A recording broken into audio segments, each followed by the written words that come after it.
Santiago, hola a todo Chile y hola al mundo que nos sigue a través de cooperativa.cl. En este momento -1 grado en la capital de Chile, la máxima para hoy 21 grados. La máxima para hoy sería que Chile gane, como va a ocurrir seguramente, porque este bálsamo de la Copa América es lo único que puede calmar tanto desastre que estamos viendo en Chile, por Dios. Así dicen los analistas.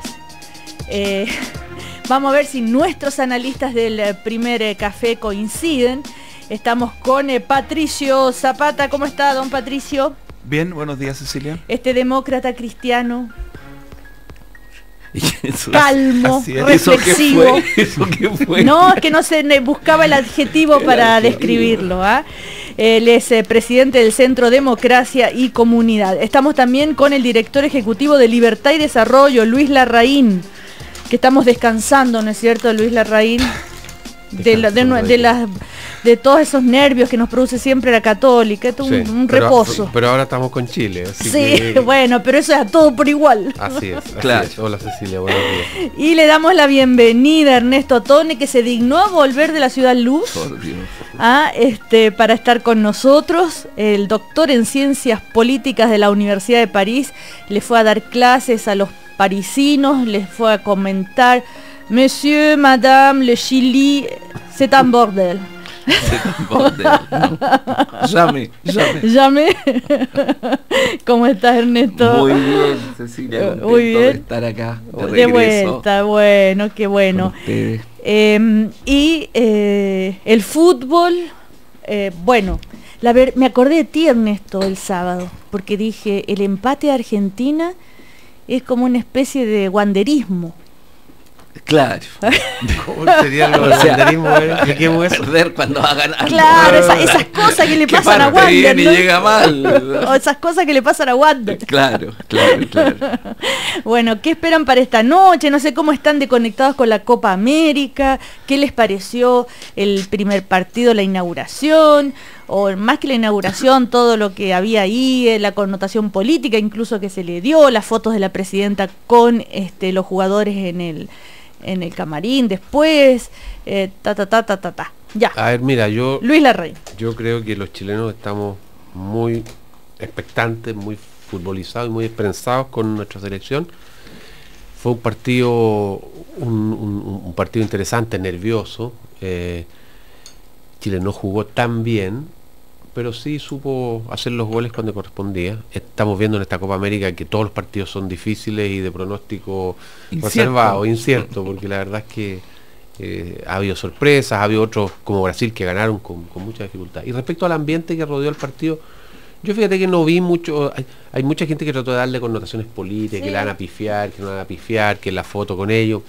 Yo creo que todo eso es accesorio. Lo importante es que en esto por lo menos estamos todos los chilenos empujando para el mismo lado y felices de que Chile haya ganado y esperamos que hoy día vuelva a ganar, esta vez con México. Claro, pues. A ver, miren la portada de La Cuarta, me hace gracia. El chico va por el palo verde. ¿A qué se refiere? A que salió la noticia del fin de semana de lo que ganaría Sampaoli y su equipo, hay que decir, él y su staff, sí, ¿no? Don Zampa se embolsaría $1 millón y gana la Copa América. Hoy se la juega ante los cuates. Es un titular de varias lecturas. ¿Eh? Claro, por eso. Alguna no muy elegante, pero en fin.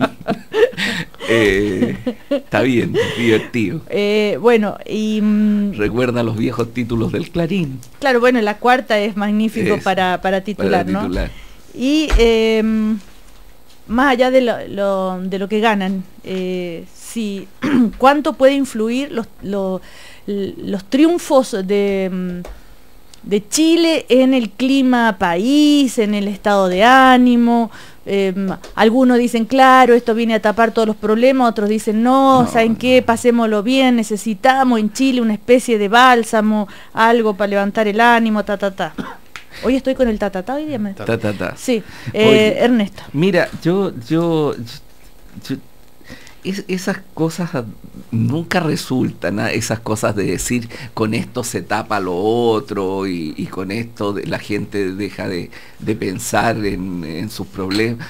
yo creo que es bueno que haya un componente fuera de la rutina, fuera de la vida diaria, que genera mucha expectación, alegría, emoción, etcétera, pero no hay que hacer una sobrelectura tampoco de una especie de sobrelectura conspirativa.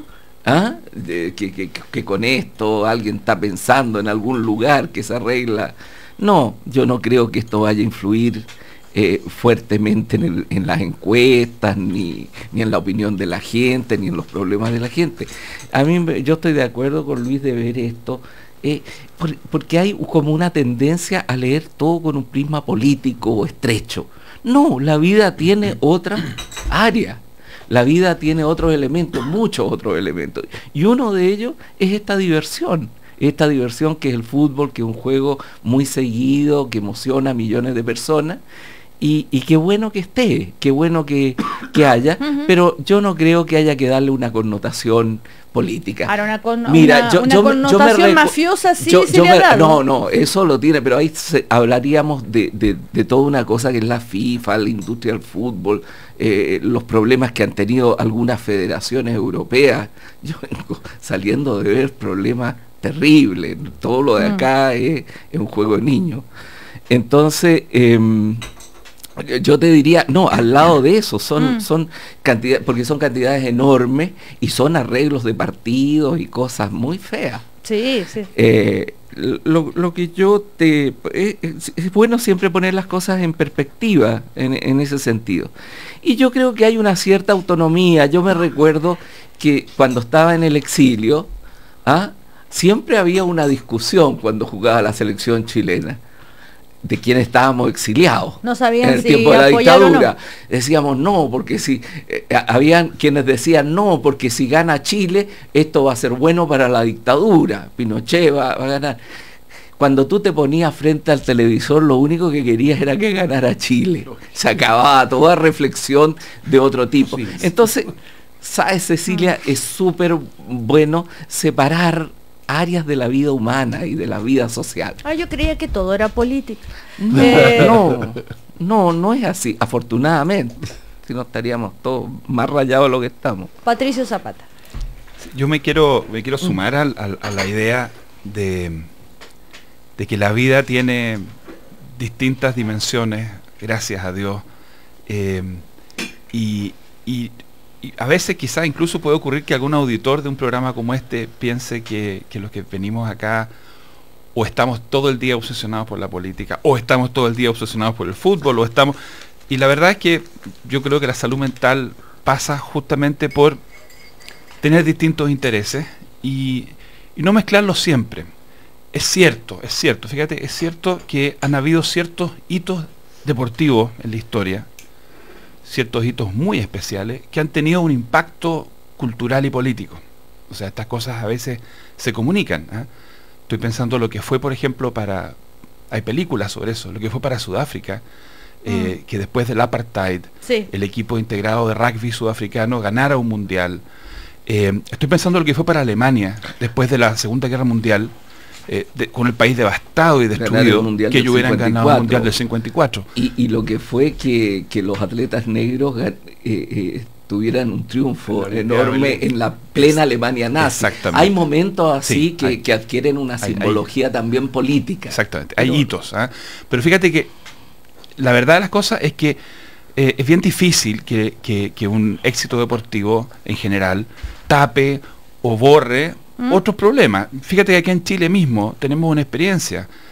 El equipo que ha tenido quizá más éxitos, o no sé si más éxitos porque no pudo ser campeón de Copa Libertadores, pero era un buen equipo que era Colo-Colo 73. Los auditores mayores se acordarán de lo que fue ese equipo, ¿no es cierto? El equipo donde estaba Carlos Caselli, Chamaco Valdés, el Negro Humá, Leonardo Belli. Ese equipo tuvo éxitos muy rotundos en un año que políticamente era un año terrible para el país, en términos de división, el año 73. Y la verdad es que la gente celebraba los partidos de Colo-Colo el día domingo y el lunes estaba discutiendo y peleando política. Ningún éxito deportivo resuelve mágicamente los problemas, las polarizaciones. Hay gente que dice que habría ayudado a suavizar un poquito las aristas, pero la verdad es que no es así. La vida tiene otras cosas. Yo creo que es bueno no ser demasiado denso, es bueno darnos un tiempo para disfrutar las cosas más livianas, lo que no significa ser frívolo. Entonces uno pasa de un momento, como lo hacemos, tratamos de hacerlo acá en este programa, de compartir una afición por un juego, porque es un juego a fin de cuentas, y después vamos a las cosas que no son juegos, que son bastante serias, pero sin mezclar ni contaminar, sin manipular tampoco, sin tratar de manipular, porque como dice Ernesto, yo creo que los que tratan de manipular estas cosas, después se llevan la sorpresa. Si incluso en el evento, Dios lo quiera, que ganáramos la Copa América y que tuviéramos esa enorme alegría el 4 de julio de ganar la Copa América. ¿Alguien piensa que por esa razón el día 5 o 6 de julio no vamos a estar mirando con preocupación lo que pasa en los hospitales? ¿No vamos a estar mirando con preocupación el tema de la seguridad ciudadana? No. Vamos a haber tenido una alegría, qué rico, pero vamos a seguir preocupados de las cosas que nos tienen que preocupar. Bueno, ¿cuáles serán esas cosas que les tienen que preocupar? Voy a hacer una mención a la columna de Luis Larraín este sábado.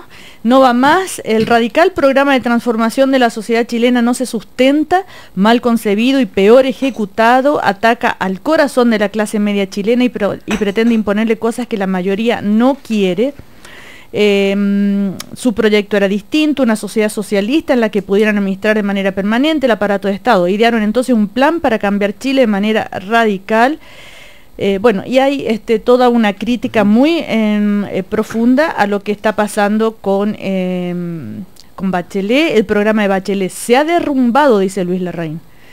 La defenestración de Peñailillo y Arenas y su reemplazo por Burgos y Valdés fue un indicio de que aún hay en la presidenta un cierto sentido de realidad, Bueno, el pronóstico no es bueno, dice Luis Larraín.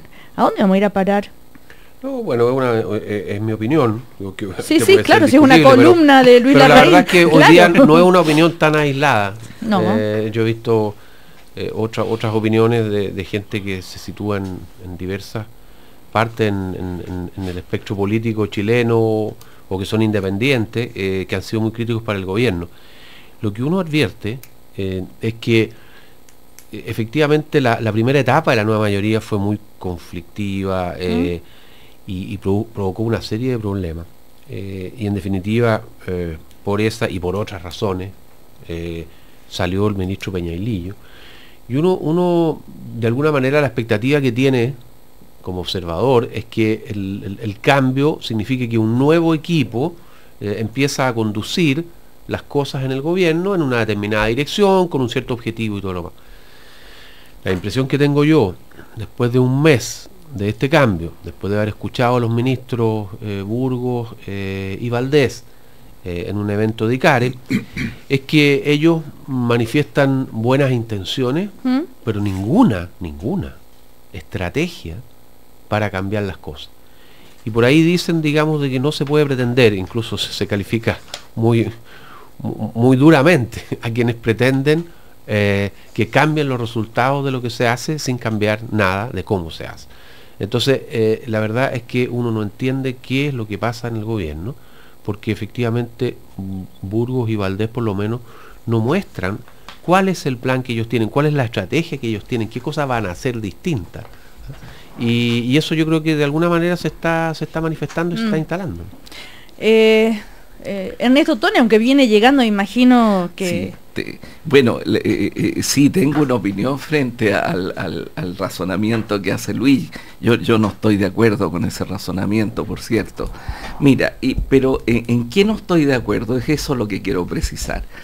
En la idea de que aquí lo que hubo con el gobierno de Michelle Bachelet, con la instalación del gobierno y la puesta en práctica, fue una concepción de ir, no sé hacia qué, porque ahí hay una acusación velada, que también lo decía la Matei, entiendo, anoche, en que aquí lo que se quería es cambiar no sé, ¿qué es lo que se quiere cambiar? La economía de mercado por un Estado socialista al viejo estilo, la democracia por la dictadura del proletariado, en fin, que aquí había un programa que se ofrecía al país, pero había una intención oculta. Y esa intención oculta era un poco reventar el sistema por dentro a través de esta reforma y por lo tanto producir una situación, llamémosla, prerevolucionaria o revolucionaria. Yo no creo que haya existido tal cosa, por lo menos...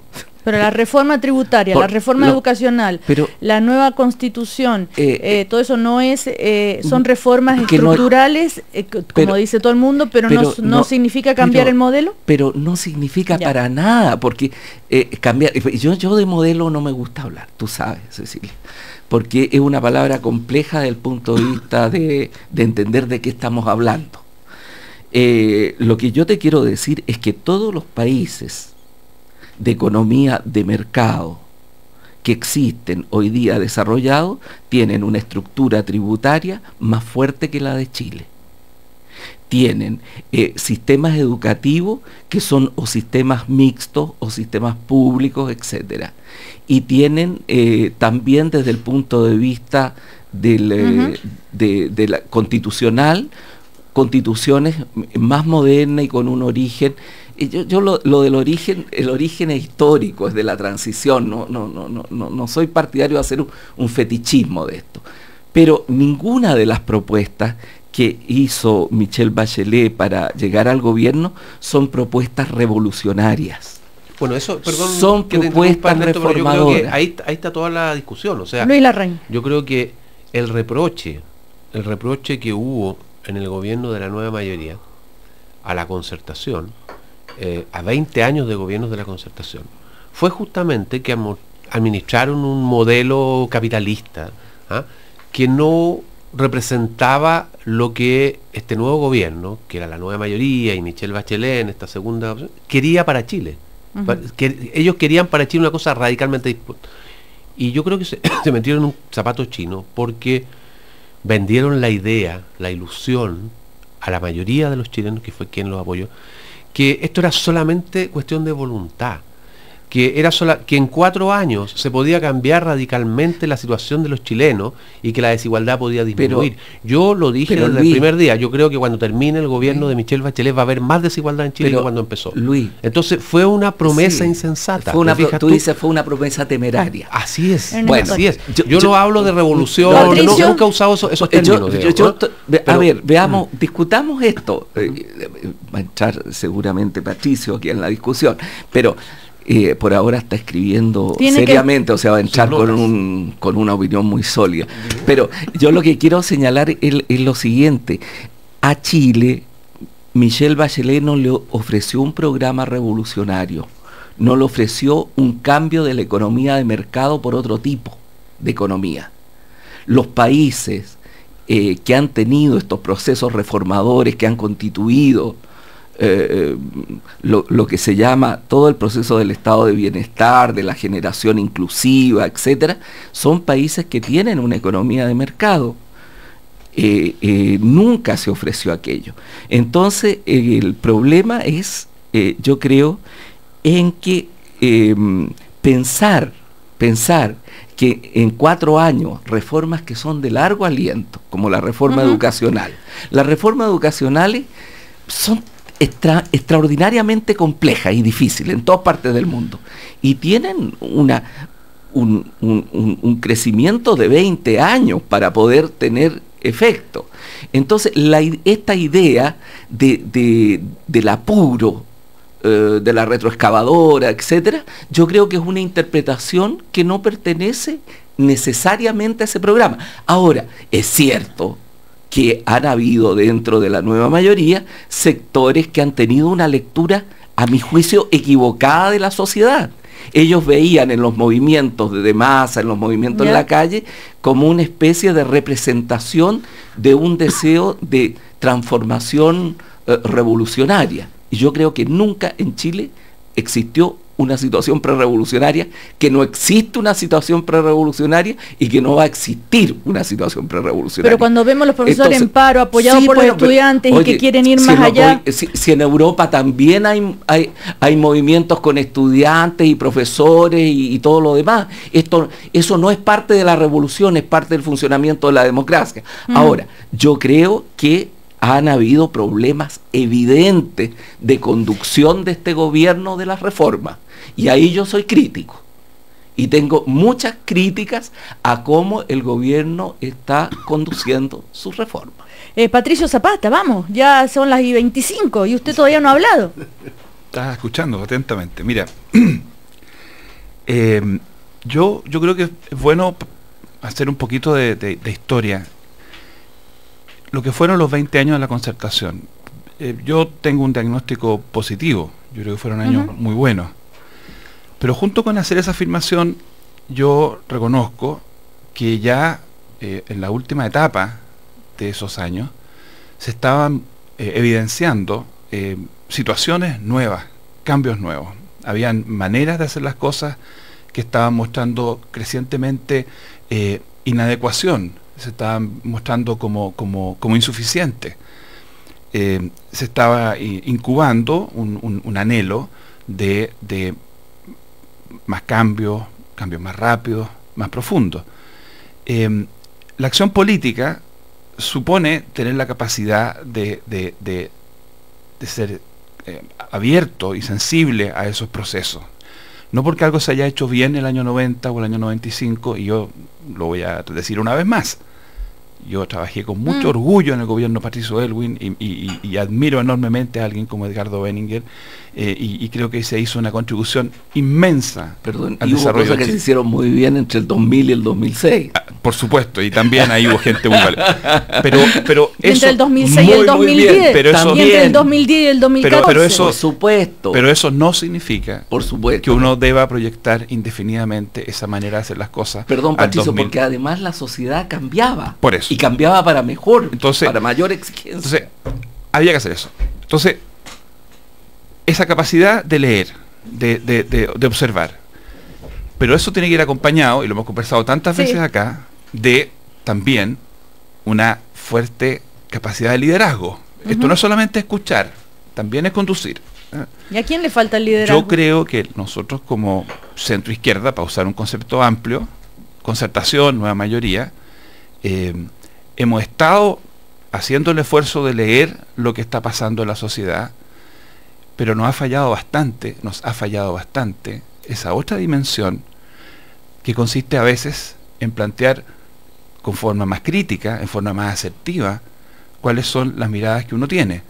Y ahí está el riesgo permanente de caer en una conducta un poco complaciente con lo que puede ser la presión hoy día de un grupo X, mañana de un grupo Z. ¿Cómo hacerlo para interpretar lo que a mi juicio son las banderas correctas que ha manifestado el movimiento estudiantil y al mismo tiempo poder decirle al movimiento estudiantil, sabe que muchas de las cosas que usted está planteando no se pueden hacer ahora, no estoy de acuerdo con tal punto o tal otro punto. Yo creo que nos está pasando la cuenta y nos pasó la cuenta durante el 2014. No un extremismo, no un bolcheviquismo radical, sino que nos pasó la cuenta, una o sea, falta. Pusiste muy bien pero el núcleo una pregunta, del tema. tú hiciste una pregunta, perdón Patricio, pero la pregunta es que para Patricio puede ser incómodo contestar, que hizo la Cecilia entre medio, es ¿qué es lo que falta? Y yo creo que una cosa que evidentemente está faltando en la política chilena, en la sociedad chilena y en el gobierno, digámoslo, es liderazgo. Porque resulta, y no lo personalizo solamente en la presidenta Bachelet, que obviamente tiene la mayor responsabilidad porque ella es la presidenta de la República, pero yo creo que está fallando el liderazgo de Michelle Bachelet, pero también están fallando los liderazgos en los partidos políticos. Porque resulta que este gobierno, por su diseño inicial y todo lo más, es un gobierno que se ha planteado con mucha independencia de los partidos políticos que lo apoyan. Eso es un diseño que es respetable, pero es un diseño que requiere ciertas características y cierta capacidad de liderazgo que la presidenta no ha tenido. Ella no ha sido capaz de transmitir eso.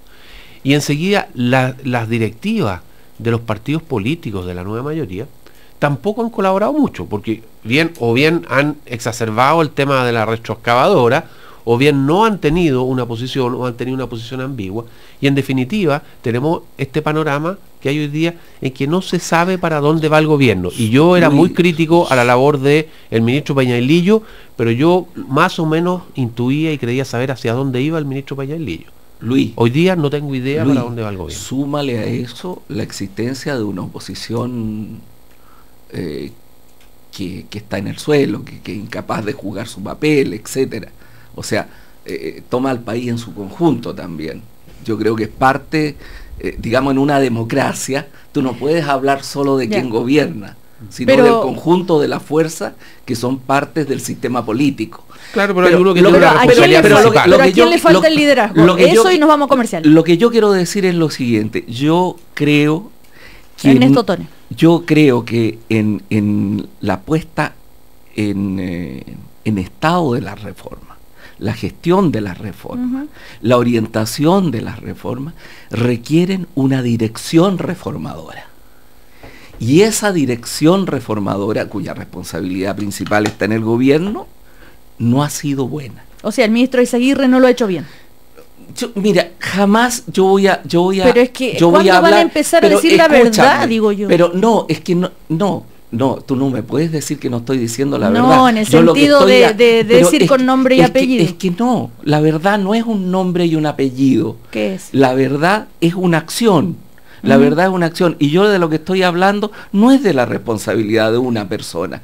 Estoy hablando, y te digo, de una dirección reformadora, porque los gobiernos, yo he estado en el gobierno, necesitan una dirección reformadora.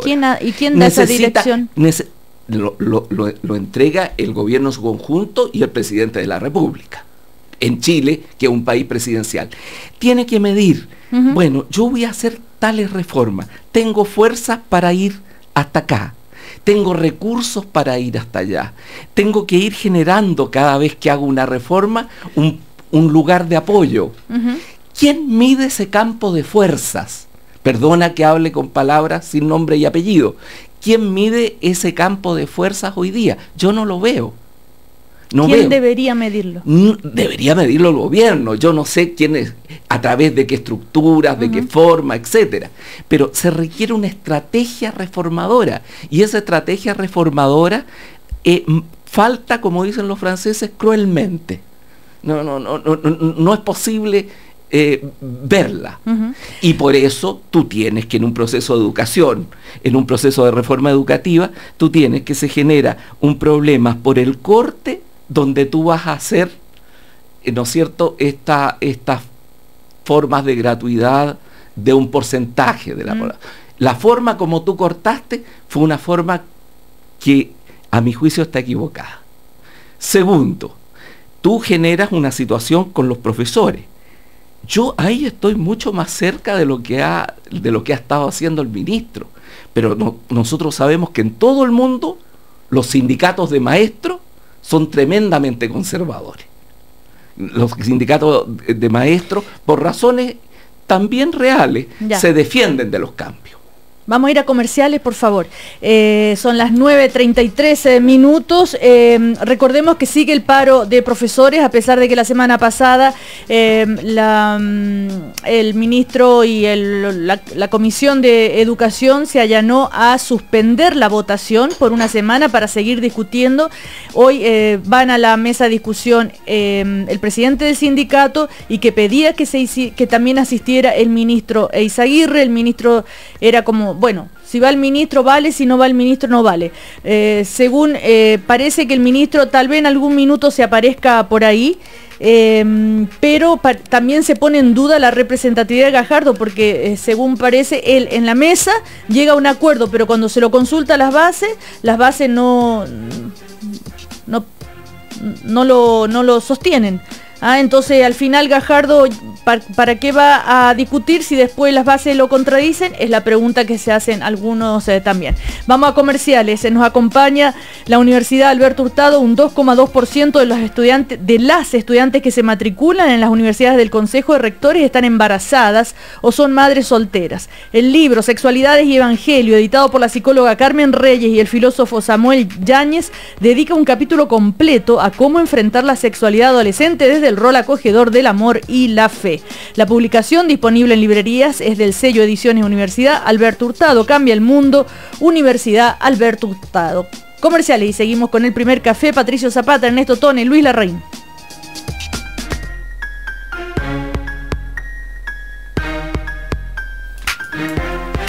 Seguimos en el primer café. Despierta todos tus sentidos disfrutando de un placentero café Gold con un aroma y un sabor inigualable. Por eso los amigos de Buen Café prefieren Café Gold, un café de calidad superior. Y también les cuento que volvió Goleadores Santander Lampaz. Elige tu número de camiseta en santander.cl y empieza a acumular kilómetros extra usando tus tarjetas de crédito Santander Lampaz. Vuela más, antes y mejor.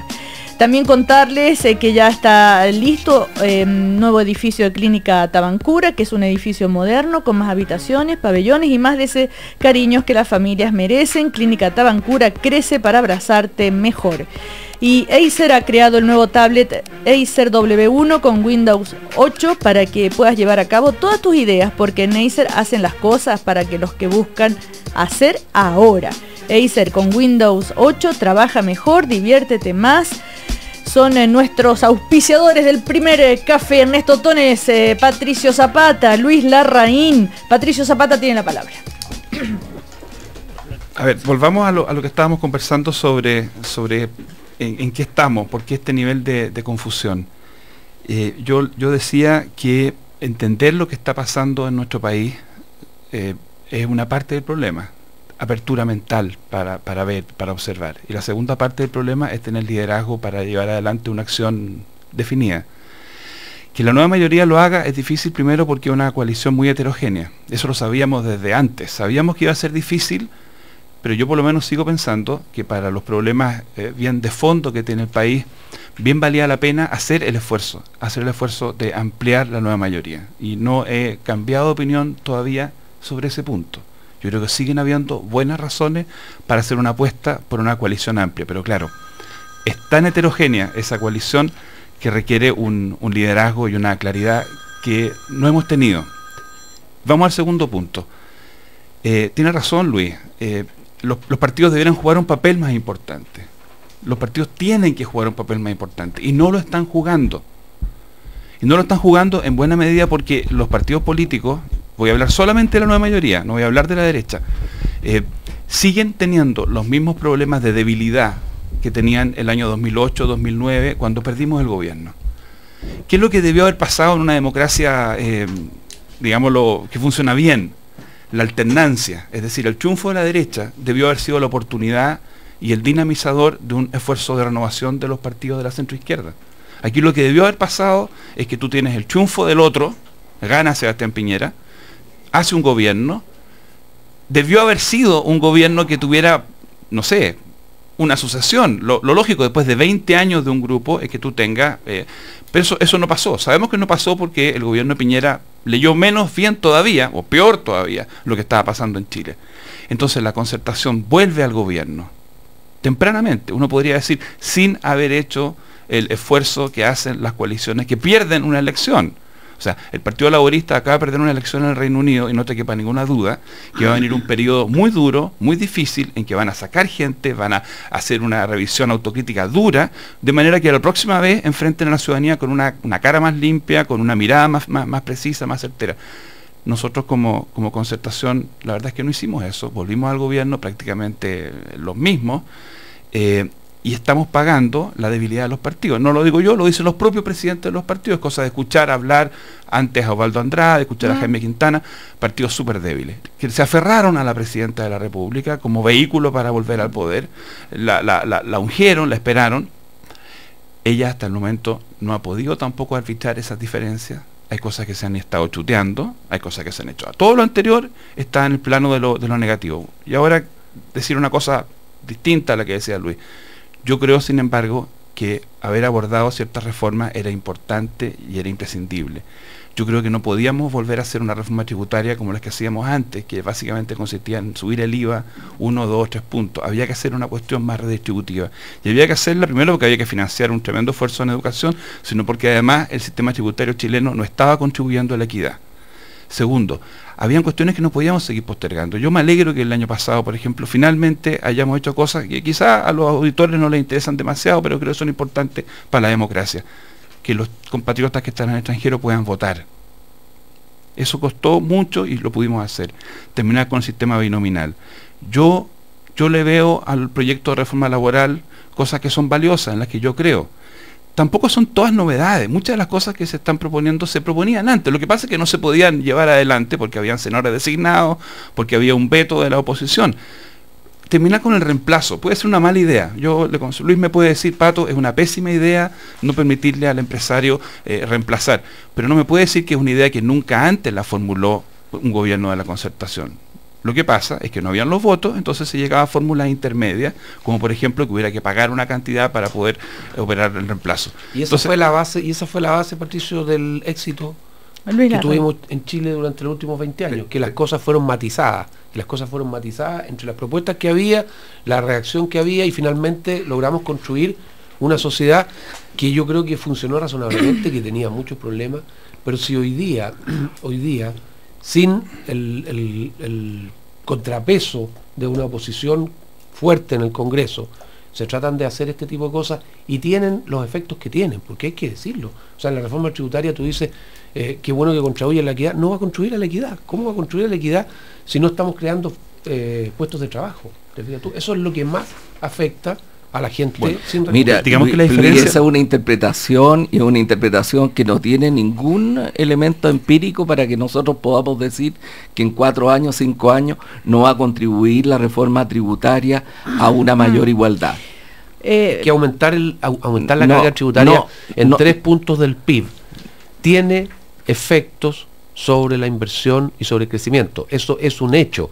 El ministro de Hacienda anterior decía que no tenía efecto. Y esa cuestión hay que ver cuál es el nivel de efecto, y cuál es el nivel donde la redistribución te va a generar un país más igualitario. Entonces, no hagamos lecturas unilaterales también todo lo que hace. Mi diferencia con Luis es la siguiente. Yo valoro como tú la capacidad de escuchar y de dialogar y de ceder cuando el otro tiene buenas razones, y nunca he pensado que uno, si tiene mayoría, tiene que llevarse la pelota para la casa. Pero fíjate que, ¿cuál es la diferencia que veo yo? Yo siento que tú ves todo lo positivo de lo que estaba ocurriendo en el Chile de los 90, en el 2000, 2005, en términos de que llegábamos a ciertos avances, pero yo siento que no ves de repente cuáles son los costos que pagábamos cuando no hacíamos algunas cosas que sí había que hacer y no las hacíamos oportunamente. ¿Cuán distinto sería hoy día el clima? ¿Cuán distinto sería nuestro debate político si, por ejemplo, el año 2006 hubiéramos hecho una reforma educacional como la que pedía el movimiento estudiantil? Porque muchas de las cosas que se aprobaron el año pasado se propusieron en el 2006. ¿Cuán distinto sería el debate político si hubiéramos hecho reformas profundas en materia de financiamiento de la política o en materia de sistema electoral en el 2002 o el 2003? Esas cosas que eran postergadas por el veto de la derecha, yo no quiero de la base que esas reformas son buenas, y yo creo que son malas. Entonces yo creo que la reforma educacional es mala, y yo creo que si se hubiera hecho antes sería peor la situación. Hoy día, fíjate que hoy día tenemos la situación para... Mira un poco los padres y apoderados de los colegios. Una de las razones por las cuales la educación pública en los municipios se fue debilitando, está presente hoy día justamente. ¿Con el paro? Claro. Hoy día... Ahora, el problema que tienen hoy día los padres y apoderados es que ya la solución que tenían antes, que era muy clara, que era cambiarse a un colegio particular, hoy día ya no es tan clara. Porque esos colegios particulares están con una tremenda incógnita de qué es lo que va a pasar en los próximos 2 años cuando entren a regir las normas que les prohíben el lucro, cuando más de la mitad de ellos tienen lucro, las normas que también les imponen exigencias respecto a la propiedad de los establecimientos donde se realizan las clases, que ellos no saben cómo lo van a resolver. Entonces eso es la manera como se ven las reformas desde los hogares chilenos. Luis, esa es la mirada que le falta. Luis Larraín, quería preguntarte, no sé si viste este artículo, esta entrevista a Jaime Zahir, Dejémonos de lesear, las reformas sociales estaban pendientes y la plata tiene que salir de los empresarios. Él es un empresario. Y cuando le preguntan sobre la reforma tributaria, dice, con la reforma tributaria pagaremos más impuestos, que no me parece mal, porque tampoco son muy desmedidos. O sea, los empresarios vamos a ganar menos, pero ese menos se transformará en más recursos para que el fisco pueda hacer cosas sociales como mejorar la educación. Bueno, en fin, y otras declaraciones. Me llamó la atención. Esa es la opinión de Jaime Said, yo no estoy de acuerdo con ella, pero puede tenerla. No, pero es que no les sorprende viniendo de un empresario. No, a mí no me sorprende, porque lo que te quiero decir es que en los países desarrollados, capitalistas, desarrollados, pero con otra estructura, con otra lectura del capitalismo, porque aquí siempre se nos impone la lectura esta del neoconservadurismo, en países donde hay gran carga impositiva. Mira, estuve revisando las cargas impositivas de todos los países de Europa. Y la carga impositiva que tienen los nórdicos es muy grande.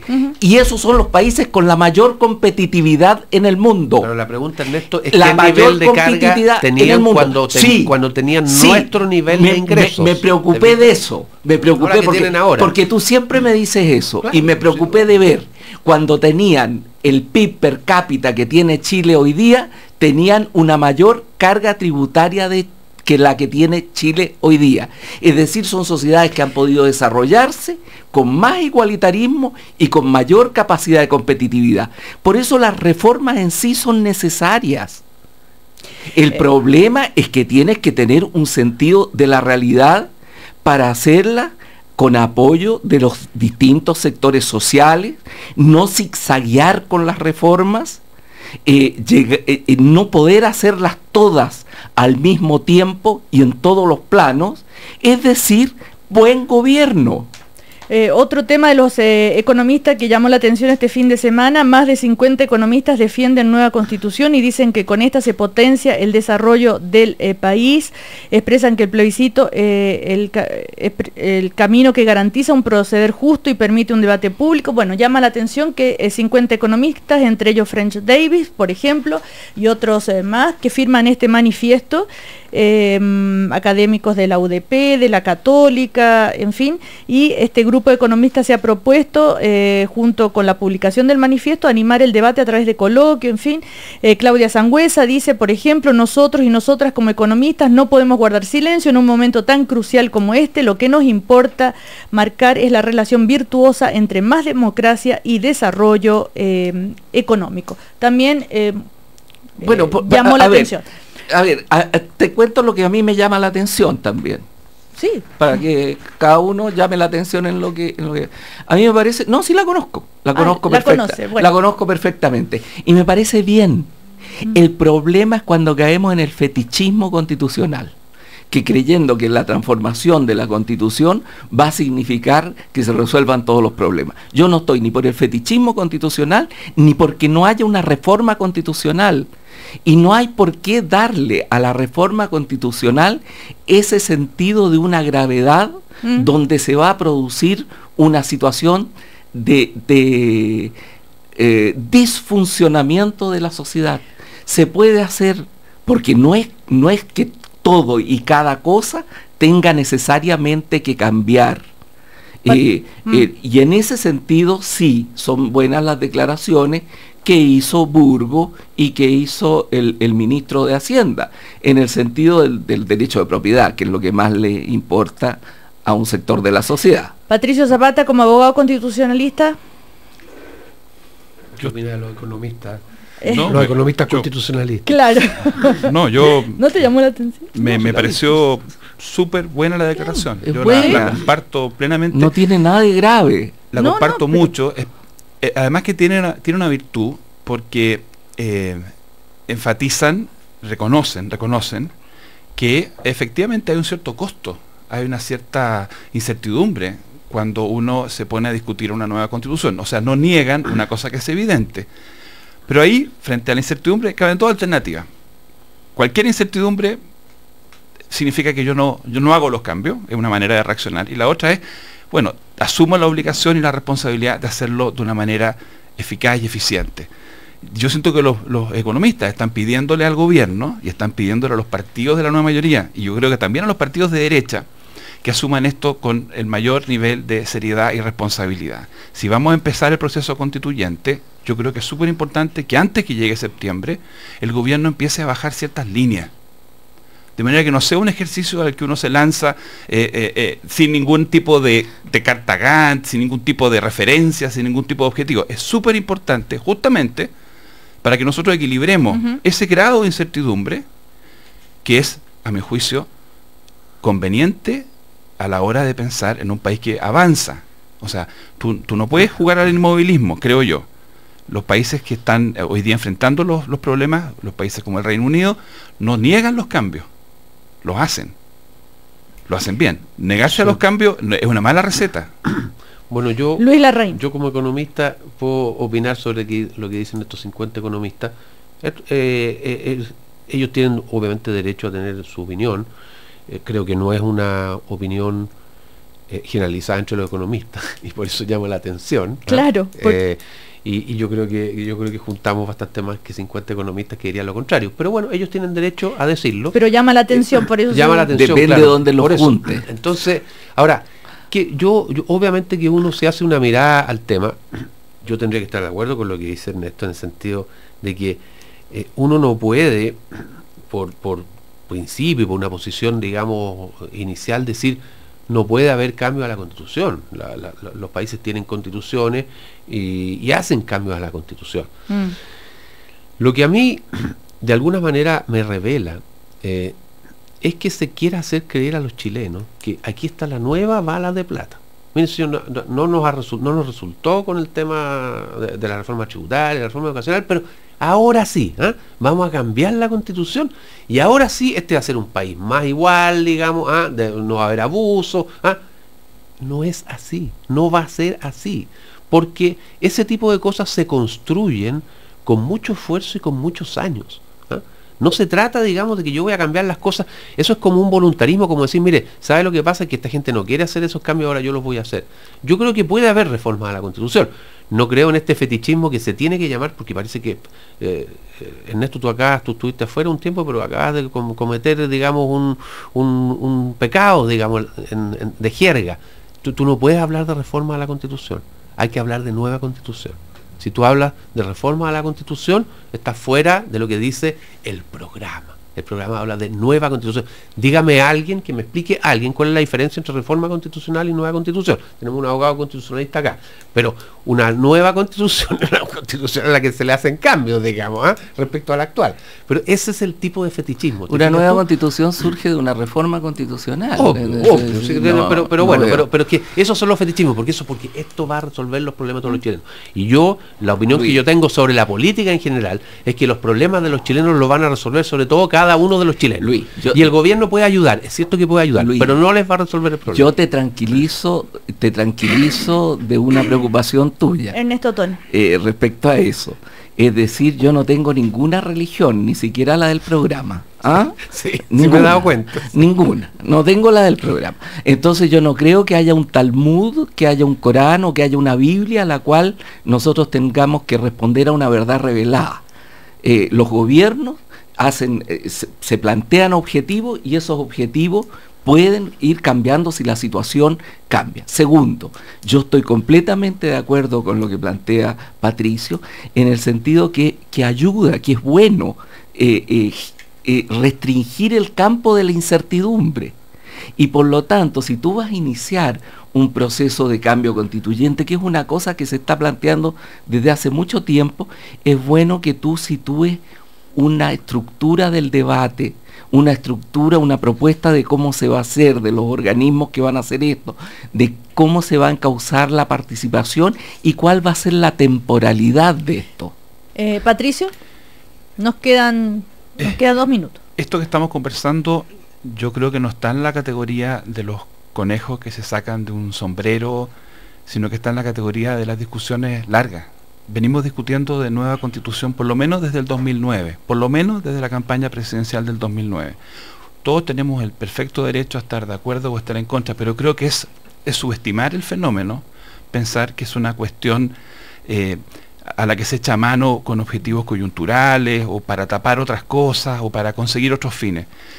Puede haber gente ingenua, Luis, puede haber gente ingenua que piense o que quiera hacer creer, ya no es ingenuidad, eso es maldad, que con una nueva constitución se arreglan todos los problemas. Las personas razonables que hay en todos lados, sabemos que cuando uno hace un esfuerzo constitucional, en el mejor de los casos está asegurando unos 15 o 20 o 25 años de cierta estabilidad, porque logró afirmar la legitimidad. Hoy día los colombianos están hablando de nuevo de cambio constitucional y tuvieron una constituyente fantástica en el año 91.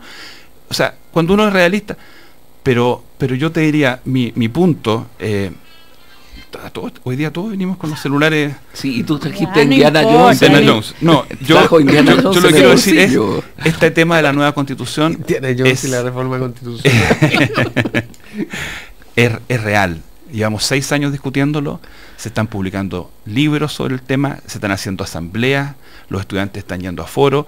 Yo creo que lo peor que puede hacer la derecha es decir que esto es algo artificial, decir que esto no tiene sustancia, porque lo vamos a seguir discutiendo, lo vamos a discutir el próximo año, lo vamos a discutir en las próximas elecciones presidenciales, y creo que en ese sentido lo mejor que puede hacer la centroderecha es decir, yo también quiero participar en la discusión, me interesa que tengamos instituciones políticas más legítimas, un Congreso que sea más legitimado, que tengamos un tribunal constitucional más legitimado, que tengamos un reconocimiento de derechos, que sea un reconocimiento de derechos que no interprete a todo. ¿Cómo va a ser malo querer un orden institucional que nos provea de esos bienes públicos? ¿Cómo va a ser malo? Estamos pensando en arreglar cuestiones que están fallando en la casa común, en la casa nuestra, para que en los próximos 25 años tengamos una vida política más sana. Eso es de lo que estamos hablando. Bueno, se nos termina el tiempo, se parece que cada vez se confirma más que el ministro de Educación asistiría a la Comisión de Educación donde está presente Jaime Gajardo, a ver si se logra destrabar esto y terminar con el paro. También hacer un poco de historia, que no es la primera vez que están en paro los profesores, tantas veces ha ocurrido. Claro, bueno. Sería más que deseable que terminara ese paro. Ese paro le está haciendo mucho daño a la educación en Chile. Así que antes de cerrar, les recuerdo que porque queda aún mucho por hacer, hoy tienes el nuevo tablet Acer W1 con Windows 8 para que lleves a cabo todas tus ideas. En Acer hacen las cosas para que los que buscan hacer ahora les resulte. Acer con Windows 8 trabaja mejor, diviértete más. Y con el solo aroma todos los sentidos se despiertan esta hora. Comienza tu jornada disfrutando de su sabor inigualable. Por eso los amigos del buen café lo prefieren. Café Gold, un café de calidad superior.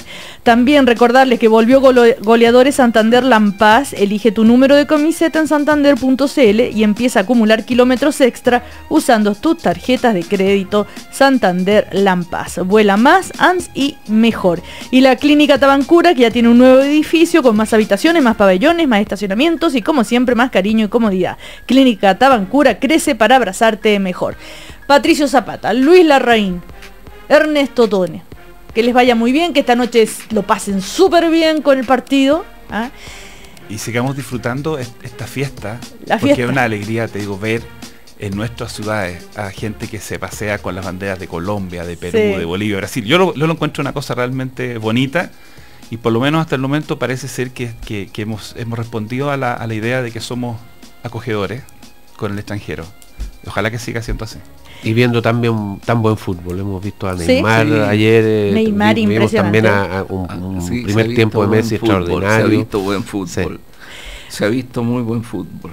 Ya, vamos. Hasta el próximo lunes, chao. Hasta el lunes, chao.